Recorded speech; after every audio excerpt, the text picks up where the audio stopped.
Hello students, welcome back to my channel Bubun sir classes. আজকের এই ভিডিওটা গ্যাসের আচরণ চ্যাপ্টারের 3 নম্বর ভিডিও।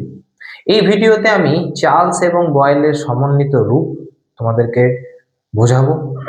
এই চ্যাপ্টারের এই পার্টের যে সমস্ত অঙ্কগুলো, অর্থাৎ বয়েলের সূত্রের অঙ্ক, চার্লসের সূত্রের অঙ্ক এবং চার্লস এবং বয়েলের সমন্বিত রূপের যে অঙ্কটা, যেটাকে আমরা বলি P1V1/T1 = P2V2/T2, এর অঙ্কগুলো আজকে তোমাদেরকে আমি সলভ করাবো।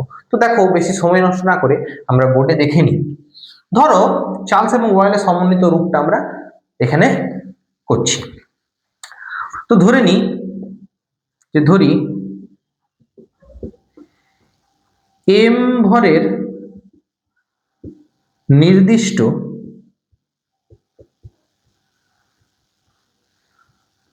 কোনো গ্যাস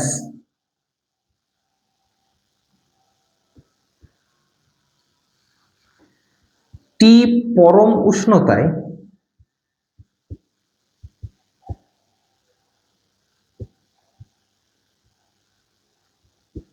আয়তন V ও চাপ P। ক্লিয়ার? m ভরের নির্দিষ্ট কোনো গ্যাসের, মানে m ভরটা আমি এখানে কনস্ট্যান্ট ধরলাম। m ভরটা আমি কি ধরলাম? এখানে কনস্ট্যান্ট ধরে নিলাম। তাহলে m ভরটা ফিক্স।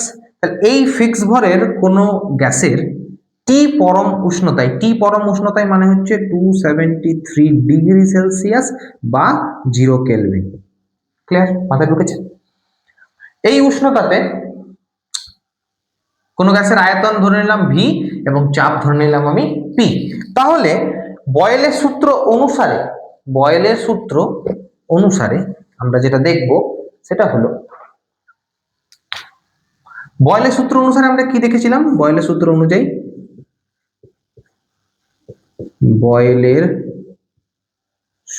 অনুসারে আমরা দেখেছিলাম V সমানুপাতি 1/P, যেখানে গ্যাসের ভর m ও টেম্পারেচার এটা কি ছিল? স্থির ছিল। এই দুটো কি ছিল? স্থির ছিল। চার্লসের সূত্র অনুসারে আমরা যেটা দেখলাম সেটা হচ্ছে V সমানুপাতি T, যেখানে গ্যাসের ভর ও চাপ স্থির। হ্যাঁ কি না? এবার এই যে দুটো সূত্র আমরা পেলাম, এই দুটো সূত্রকে আমরা যদি যৌগিক ভেদের সূত্র অনুসারে করি, তাহলে যেটা সমানুপাতিতে আছে সেটা সমানুপাতিতে, যেটা ব্যস্তানুপাতিতে আছে সেটা ব্যস্তানুপাতিতে। তাহলে দেখো, V সমানুপাতি T/P, হ্যাঁ কি না? V সমানুপাতি T/P বলতে পারি আমরা এটা, যেখানে m স্থির কিন্তু P ও T এবং V পরিবর্তনশীল। V পরিবর্তন হতে পারে। ক্লিয়ার? স্পষ্ট হয়ে যাচ্ছে তোমাদের? এবার এই সমীকরণটাকে আমি ভাঙবো। দেখো, তাহলে V ব্যস্তানুপাত থেকে সমানুপাতিকের চিহ্নটা হাটিয়ে দিলাম, আমি সমান চিহ্ন দিয়ে একটা ধ্রুবক রাশি নিয়ে এলাম K, T/P,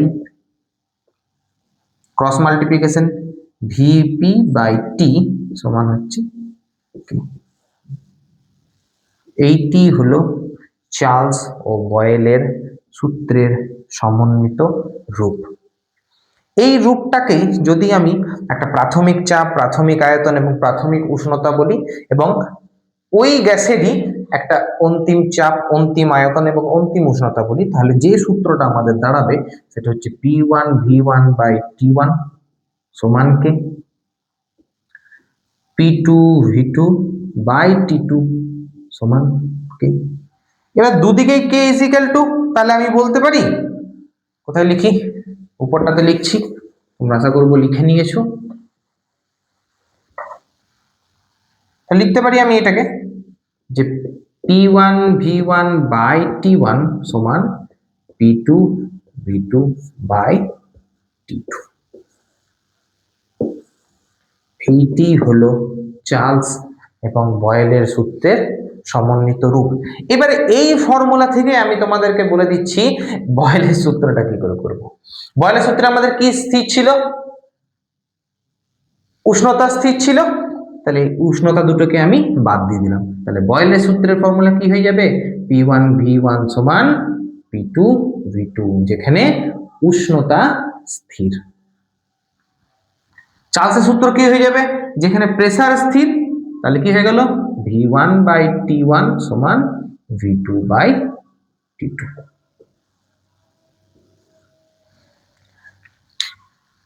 এইখানে উষ্ণতা স্থির আর এখানে চাপ স্থির। দেখো কত সোজা না, একবারে ইজি। খুব ভালো করে করবে এটা, তোমরা প্র্যাকটিস। এখান থেকে কিভাবে এই ফর্মুলাটা এলো সেটাও তোমরা খুব ভালো করে করবে। তো তোমরা পজ করে লিখে নিতে পারো।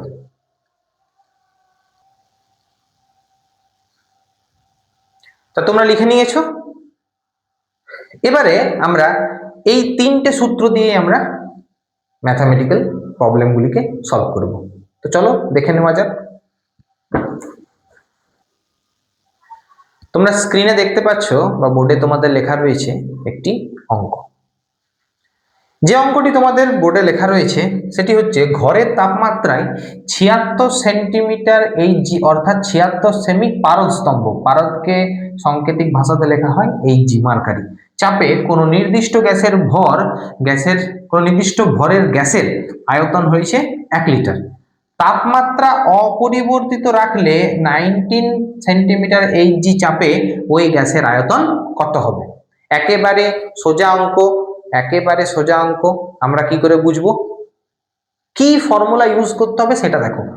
কোনটা দেখে আমরা বুঝবো যে কি ফর্মুলা ইউজ হবে? যদি কোথাও লেখা রয়েছে যে তাপমাত্রা অপরিবর্তিত রেখে বা উষ্ণতা পরিবর্তন করা হয়নি, সেটা যদি বুঝতে পারি, তাহলে এখানে দেখো লেখা রয়েছে তাপমাত্রা অপরিবর্তিত রাখলে। তাহলে তাপমাত্রা অপরিবর্তিত রাখলে কথার অর্থ কি? মানে টিটা কি? টিটা হচ্ছে স্থির, টি রাশিটা স্থির বা কনস্ট্যান্ট। টি রাশিটা স্থির বা কনস্ট্যান্ট, তাহলে সেই ক্ষেত্রে একটি ফর্মুলা আমাদের ইউজ হবে, সেটি হচ্ছে বয়েলের সূত্র।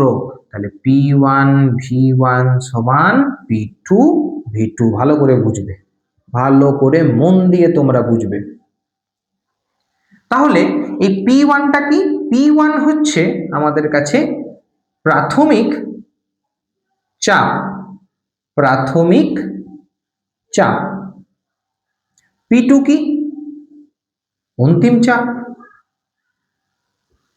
অন্তিম চাপ। V1 কি? স্যার প্রাথমিক আয়তন, প্রাথমিক আয়তন। V2 কি? V2 হচ্ছে অন্তিম আয়তন। বুঝেছো? তাহলে দেখো কোশ্চেনে বলেছে ঘরের তাপমাত্রায় 76 সেন্টিমিটার পারস্তম্ভের চাপে। তাহলে 76 সেন্টিমিটার পারস্তম্ভের চাপটাই হচ্ছে আমাদের কাছে প্রাথমিক আয়তন। তাহলে 76 এর ভ্যালু দিয়ে দিয়েছে মিলিমিটার অফ মার্কারি, 76 mmHg। ওকে। অন্তিম চাপ কত বলেছে? অন্তিম চাপ দেখো পরবর্তী পদক্ষেপে কি চাপ দেওয়া রয়েছে? 19 সেন্টিমিটার মার্কারি, তাহলে 9 সেন্টিমিটার অফ Hg। প্রাথমিক আয়তন কত বলে দিয়েছে? 1 লিটার, 1 লিটার। ওকে। আর অন্তিম আয়তন আমাদেরকে কি বার করতে বলেছে? আমরা এখানে ধরতেও পারি যে অন্তিম আয়তন V সমান x, ধরার কোনো প্রয়োজন নেই। তোমরা যারা x দিয়ে করতে পারো, আমি V2 ধরেই করব। ঠিক, তাহলে আমাদের ফর্মুলাতে কোনো চেঞ্জ আসবে না। তাহলে আমরা ফর্মুলাতে just as it is V2 বার করতে হবে। তো V2টাতে এদিকে নিয়ে এসে আগে ভি টু বার করতে পারি, বা আগে সমস্ত ভ্যালু বসিয়ে ভি টুটাকে বার করতে পারি। দেখো আমরা কি করবো, আগে ভ্যালুগুলোকে বসিয়ে নিই। তাহলে পি ওয়ান বলেছে আমাদেরকে 76, তাহলে 76 বসালাম। ভি ওয়ান কত বলেছে 1 লিটার, তাহলে 1 বসালাম। পি টু বলেছে 19 বসালাম। ভি টু বার করতে বলেছে, তাহলে ভি টু বসালাম। এবারে ক্রস মাল্টিপ্লিকেশন, এই ভি টুটাকে আমরা রেখে পরে সমস্তটাকে এদিকে নিয়ে আসতে পারি। তাহলে লিখতে পারি ভি টু সমান 76 ইন্টু 1/19 হলো। এবার দেখো কাটাকাটি, 19 4 76, তাহলে ভি টু সমান হচ্ছে 4 লিটার। প্রাথমিক আয়তন কিসে ছিল? লিটারে, তাহলে অন্তিম আয়তন কিসে এলো? লিটারে। একবারে সোজা অঙ্ক। বয়েলের সূত্র থেকে অঙ্ক এলেই আমরা খেয়াল করব কোনটা? আমরা খেয়াল করব যে তাপমাত্রা বা উষ্ণতা স্থির বলেছে কিনা। বুঝেছো? একবারে ইজি অঙ্ক, তোমরা দেখে নাও একবার অঙ্কটাকে। এবারে তাহলে আমরা নেক্সট অঙ্কের দিকে যাচ্ছি, দেখে নাও নেক্সট অঙ্কটা তোমাদের স্ক্রিনে কি আসতে চলেছে। তাহলে তোমাদের স্ক্রিনে বা বোর্ডে নেক্সট কোশ্চেন দেখো কি এসেছে। নেক্সট কোশ্চেন এসেছে 27°C উষ্ণতায় নির্দিষ্ট ভরের কোনো গ্যাসের আয়তন 500 সেন্টিমিটার কিউব, স্থির চাপে কোন উষ্ণতায় গ্যাসের আয়তন দ্বিগুণ হবে। দেখো খেয়াল করো কি বলেছে, বলেছে স্থির চাপে। আগেরটাই কি বলেছিল? বলেছিল তাপমাত্রা অপরিবর্তিত রেখে। অপরিবর্তিত কথার অর্থ হচ্ছে স্থির, আর যদি বলতাম অপরিবর্তিত চাপে তার মানে কি বলতো? স্থির চাপে। ওখানে স্থির উষ্ণতা বলেছিল বা তাপমাত্রা বলেছিল, এখানে বলেছে স্থির চাপে। তাহলে পিটা কি? পিটা এখানে কনস্ট্যান্ট, পিটা আমার এখানে কনস্ট্যান্ট। তাহলে এটা কিসের সূত্র? এটি হচ্ছে চার্লসের সূত্র। V1/T1 সমান V2/T2। সবাই কিন্তু বুঝে গেছো। তাহলে ভি তো আমরা আগেই জেনেছি, প্রাথমিক আয়তন প্রাথমিক অন্তিম, প্রাথমিক আয়তন অন্তিম আয়তন। তাহলে T1 T2 কি? T1 হচ্ছে আমাদের কাছে প্রাথমিক উষ্ণতা। এই প্রাথমিক উষ্ণতা দেখো কত বলেছে, বলেছে 27°C। দেখো কিসে দিয়েছে? 27°C। আমরা কোনোভাবেই এই অঙ্কটাকে সেলসিয়াসে সলভ করব না, এই অঙ্কটাকে আমরা নিয়ে যাব কিন্তু কেলভিনে। মনে থাকবে কেলভিনে। তাহলে কেলভিনে যদি নিয়ে যেতে হয়, তাহলে 27°C আমরা কেলভিনে নিয়ে যাবো, প্লাস 273 অ্যাড করব, তাহলে আমার উত্তর দাঁড়াচ্ছে 303 কেলভিন। ঠিক, একবারে ঠিক। নেক্সট দেখো V1 কত বলেছে? V1 আমাদেরকে বলে দিয়েছে, কোশ্চেনটা দেখো বা পড়ো। আয়তন বলেছে 500 সেন্টিমিটার কিউব, তাহলে 500 সেন্টিমিটার কিউব হচ্ছে V1। এবারে V2 কত? V2 দেখো কত বলেছে, বলেছে কোন উষ্ণতায়, তাহলে কোন উষ্ণতায় মানে T2 আমাদেরকে বার করতে বলেছে, অন্তিম উষ্ণতা বার করতে বলেছে। তাহলে গ্যাসের আয়তন দ্বিগুণ হবে, তাহলে যে আয়তন প্রাথমিকভাবে ছিল তার ডবল হবে। তাহলে V2টা আমি করতে পারি, V2টা আমি বলতে পারি 500 ইন্টু 2 মানে 1000 সেন্টিমিটার কিউব। ক্লিয়ার? একেবারে বুঝেছো? 500 সেন্টিমিটার কিউব। তাহলে আমাদের বার করতে বলেছে T2, এই T2টা বার করবো আমরা। দেখে নাও একবার। প্রাথমিক আয়তন প্রাথমিক উষ্ণতা বলেছে 27°C, তাহলে 27 প্লাস 273 যোগ করলাম, এটা 300 কেলভিন হবে, একটু ভুল হয়ে গেছিল। এবারে দেখো ফর্মুলাতে পুট করি আমরা। তাহলে V1 এর জায়গায় কত লিখবো? V1 এর জায়গায় লিখবো আমরা 500, বাই T1 এর জায়গায় কত লিখবো? 300, V2 এর জায়গায় কত লিখবো? 1000, T2টা আমার T2ই রইবে। এবার যদি ক্রস মাল্টিপ্লিকেশন করি, তাহলে T2 সমান এদিকে 1000 গুণিত 300, ক্রস গুণ হলো, বাই এটা গুণ আকারে আছে, এদিকে এলে ভাগ আকারে হয়ে যাবে 500। দেখো কাটাকাটি গেল, 5 দুগুণে 10, দুটো শূন্য বসলো, 3 দুগুণে 6 মানে 600।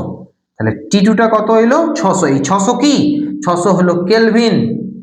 600 কেলভিন, 600°C নয় কিন্তু 600 কেলভিন এসেছে।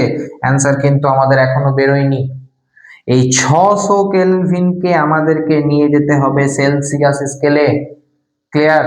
দেখো দেখো 600 কেলভিনকে আমাদেরকে নিয়ে যেতে হবে ডিগ্রি সেলসিয়াসে। তাহলে ডিগ্রি সেলসিয়াসে আমরা এটাকে নিয়ে যাব।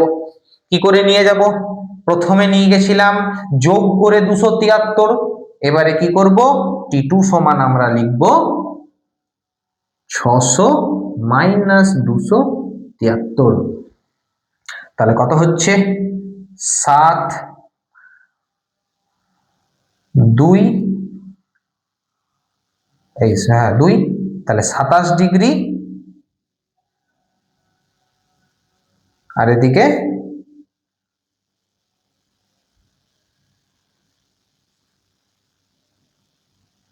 327 degree Celsius. 327 degree Celsius. Clear? একবার তোমরা দেখে নিতে পারো।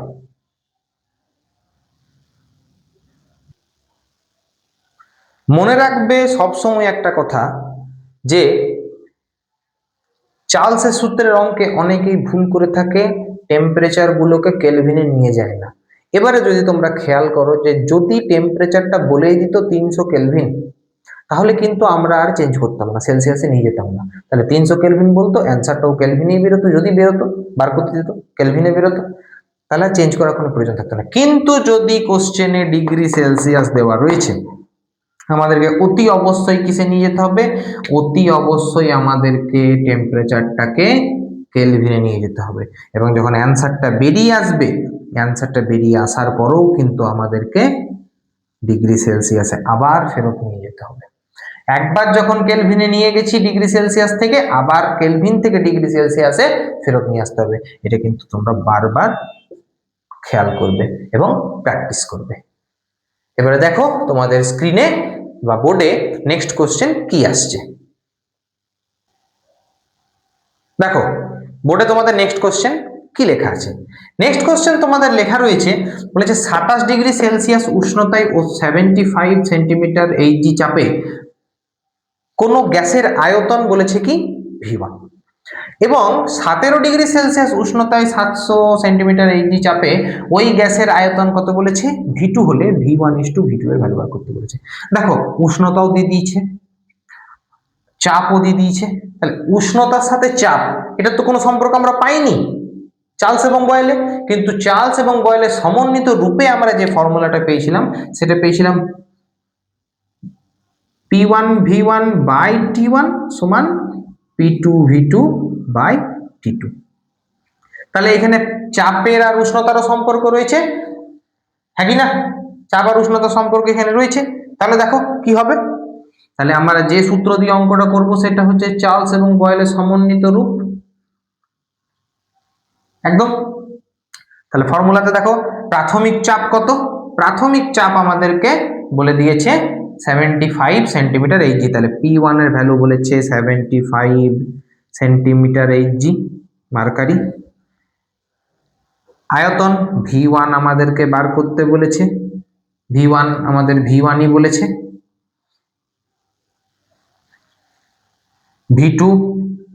T1 কত বলেছে? দেখো T1 আমাদের বলেছে 27 ডিগ্রি সেলসিয়াস, আবার সেলসিয়াসে রয়েছে 27 ডিগ্রি সেলসিয়াস। অনেকে বলবে স্যার এটাও তো সেলসিয়াসে আছে, এটাও তো সেলসিয়াসে আছে, স্যার আমরা কেলভিনে কেন নিয়ে যাব? নিয়ে যেতে হবে, এই অঙ্কগুলোকে সলভ করার জন্য কেলভিনেই অঙ্কটাকে নিয়ে যেতে হবে, কারণ এগুলো পরম উষ্ণতা দিয়ে অঙ্কগুলোকে আমরা সলভ করব। তাহলে 27 ডিগ্রি সেলসিয়াস প্লাস 273 কেলভিনে নিয়ে যাচ্ছি, তাহলে হয়ে গেল আমার 300 কেলভিন, ঠিক। এবারে P2 কত বলেছে, মানে অন্তিম চাপ কত বলে দিয়েছে? 70 centimetre of mercury, 70 centimetre mercury. V2 কত? V2 বার করতে হবে, যেহেতু এটা V1 আর V2 আমরা কোশ্চেন মার্কে রাখি, V1 সমান V2 না লিখলেই ভালো, এই দুটোকে কোশ্চেন মার্ক করি। T2 কত বলেছে? T2 আমার বলেছে 17 ডিগ্রি সেলসিয়াস, তাহলে 17 ডিগ্রি সেলসিয়াস, এটাকেও আমরা 273 করব। তাহলে কত হচ্ছে? 7 3 10 শূন্য হাতে রইল 1, সাথে কাটাকে 9, মানে 290 কেলভিন। এবার এই ডেটাগুলোকে আমরা এই ফর্মুলাতে বসাবো, একেবারে সোজা। দেখো বসাচ্ছি, P1 এর জায়গায় বসিয়ে দিলাম। আচ্ছা আমরা আগে এটাকে ঘুরিয়ে নিতে পারি তো, দেখো ঘুরিয়ে নি, এই V2টাকে নিচে নিয়ে আসি, তাহলে V1:V2 হবে। তাহলে V1/V2 সমান আমরা কি লিখতে পারি, এই যে P1টা V এর সাথে গুণ ছিল, এদিকে গেলে কি হয়ে যাচ্ছে, ভাগ হয়ে যাচ্ছে। তাহলে নিচে T2 ছিল, তাহলে T2 ইন্টু P1, আর উপরে P2 ছিল, তাহলে P2 ইন্টু T1। ফর্মুলা আমার এটা দাঁড়িয়ে গেল, একদম সোজা। তাহলে P2 এর ভ্যালু কত, P2 এর ভ্যালু আমার বেরিয়েছে 70, তাহলে লিখে দিলাম 70। T1 এর ভ্যালু কত, T1 এর ভ্যালু আমার 300, তাহলে লিখে দিলাম 300 বাই T2 এর ভ্যালু আমার দাঁড়িয়েছে 290, 290 ইন্টু P1, P1 এর ভ্যালু কত 75, দেখো 75 লিখে দিলাম। এবার দেখো 0 0 কাটলাম, এখানে V1/V2 মানে V1:V2 বার করছি আমরা।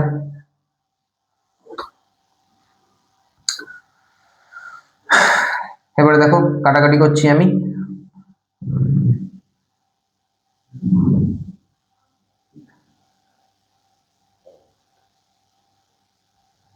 কাটলাম 75 4 যা 300, ঠিক।